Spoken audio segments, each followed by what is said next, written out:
Watanzania, ningependa tujadili kitu kimoja hapa, ila sio kwa ubaya. Kwa fikira zangu za haraka haraka nilivyoona kwamba wote tunafahamu kwamba Diamond baada ya kutengeneza studio zake zile za Wasafi Media ameweza kumwajiri Manara. Manara ndo kama mtangazaji mpya katika Wasafi Media. Sasa kuna kitu ambacho mimi nataka nikiongelea hapa. Tunafahamu kwamba Manara tayari ni mtu mkubwa. Manara tayari ameajiriwa katika timu ya mpira, yaani kwamba yeye ni kama msemaji wa timu ya mpira. Nafikiri mnafahamu ni timu gani. Ni msemaji wa timu ya mpira. Na anapokea hela nyingi tu Manara kwa upande ule. Na chingine, Manara tayari status yake ni kubwa, ni mtu mkubwa, tayari ashatengeneza ulaini wa pesa. Manara tayari ashatengeneza connection ya hela. Huyo Manara tayari ashatengeneza connection ya watu wakubwa serikalini, anajuana na watu wakubwa, anajuana na wabunge, anajuana na nani. Kwa hiyo watu wakubwa wengi wa serikalini wanamfahamu Manara. Kwa Manara kifupi ni mtu mkubwa. Alishaajiriwa tayari, yeye ni msemaji wa timu ya mpira.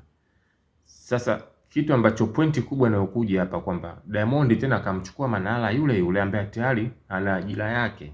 Tayari ana connection zake za pesa. Tayari ana connection na watu wazito. Diamond kamchukua, kamweka tena Wasafi, kamwajiri mara pili tena. Yaani mtu mmoja kaajiriwa mara mbili.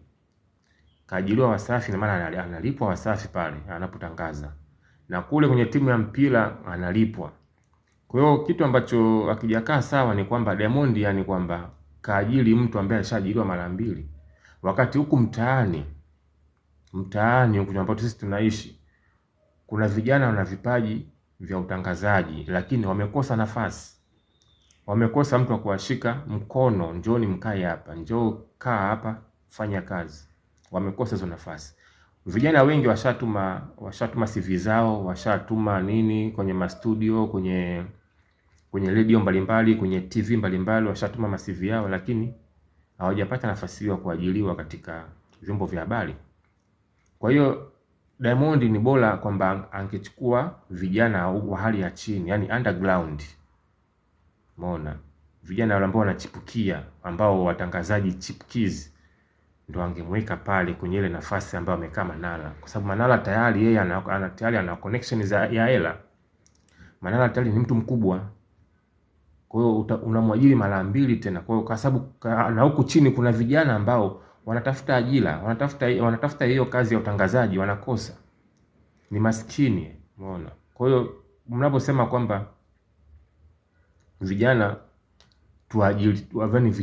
tuajiriane wenyewe kwa wenyewe, sasa tunashindwa kuelewa ni ajira gani ambazo nyie watu ambao mshaendelea, mshapata, Mungu amewajalia, mnashindwa kuwashika mikono hao watu wa chini nao wainuke. Bado hizo ajira mnapeana wenyewe kwa wenyewe. Hizo ajira mnapeana wenyewe kwa wenyewe. Diamond unaenda kumwajiri Manara, Manara tayari ni mtu mkubwa. Ni mtu ambaye ana hela. Manara kila siku leo yuko Ulaya, kesho yuko Amerika, kesho yuko huku, kesho yuko kule, kesho yuko Faransa. Ni mtu ambaye tayari ni mtu mkubwa na hela, ni mtu ambaye anafahamika serikalini, tayari ni mtu ambaye ashatengeneza connection ya pesa, ni mtu ambaye tayari ashatengeneza connection ya watu wazito. Kwa hiyo ilikuwa haina haja Diamond kumpa ajira Manara. Diamond ulibidi utafute kijana wa mtaani, yule kijana ambaye maskini wa mtaani ambaye naye anajitafuta, umwajiri pale. Unaona? Yaani nafikiri ungepata baraka nyingi sana. Alafu yule kwa sababu ndio hivyo ungekuwa umesaidia kidogo kuinua vipaji vya vijana ambao chipukizi. Nafikiri mtaani kuna vijana wengi sana wanafani tofauti lakini wanakosa tu support.